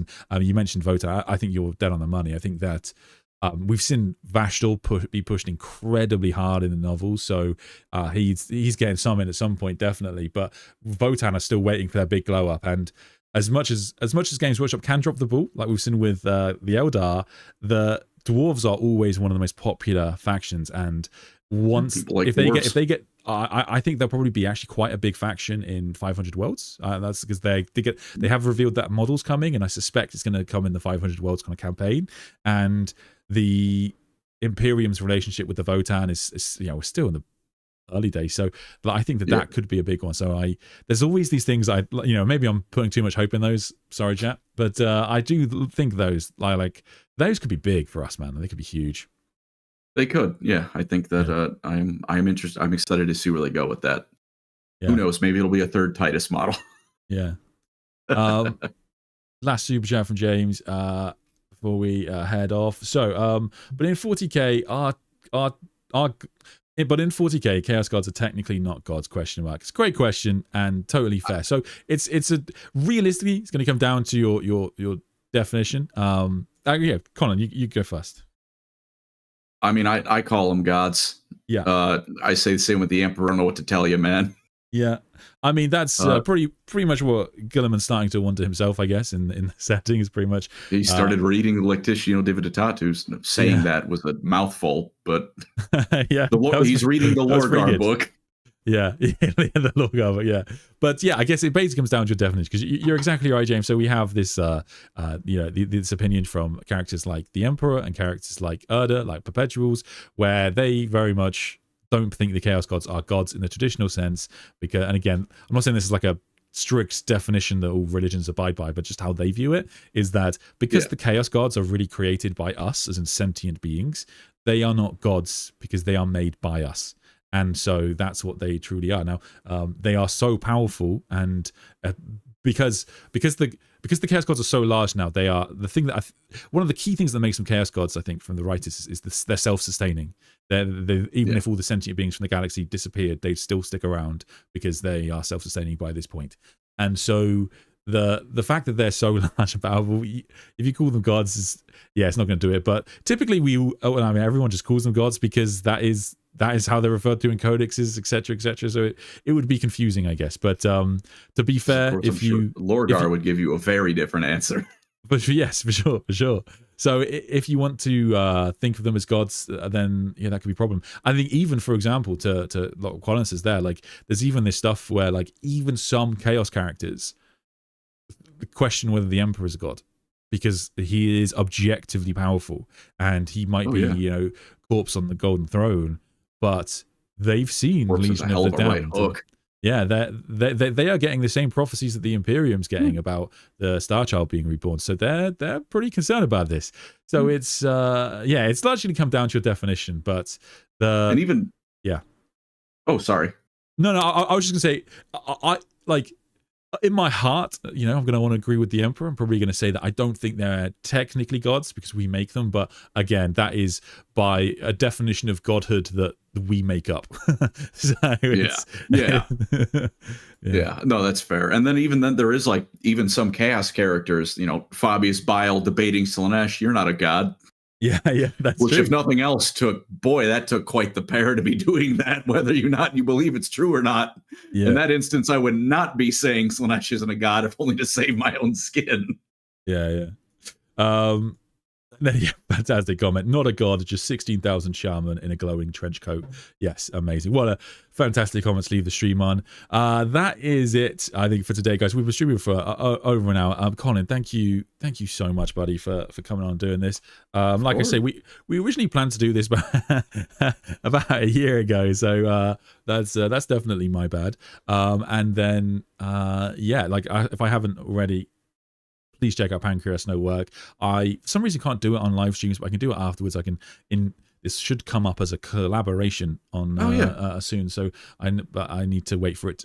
For some reason, I can only do it once it's finished, like rendering. I don't know why, but YouTube magic. That will come on later. But if for some reason you haven't checked out Pancreas No Work, do click the link. This should be in the description as well, and you can watch his amazing content. It is really good. I wasn't planning to actually stream tomorrow, but I think I will do because Dark Heresy, the new game, the embargo drops, I think tomorrow. I have to double check that, but I think it drops tomorrow, and then so we can actually talk about it. I haven't played it yet, but I figured as it's Lawless, I'll jump on and do my first playthrough live, which would be pretty fun. I played the crap out of Rogue Trader, so I'm pretty excited for Dark Heresy, and it looks great. It genuinely does look awesome. So we'll see. Yes. Oh. No, sorry. Sorry, Colin, anything to add? I'm sincerely hoping that the Eldar follower, because you know they're on the cover of the game. There's a Farseer. Yeah. I'm sincerely hoping that I don't want to push that guy through a wood chipper like I did earlier. Every time she talked, I was like, I'm not here for you. I'm here to make money, and your nonsense is in the way of that. Dark Heresy's a different vibe. The Eldar ranks will be fine there. And Rogue Trader, Yearly, shut up. I'm excited. Like as a crew character as well of the cover. So I'm pretty excited for this. This is gonna be fun. Anyway, take care, everybody. Thank you so much for watching, and we'll see you later.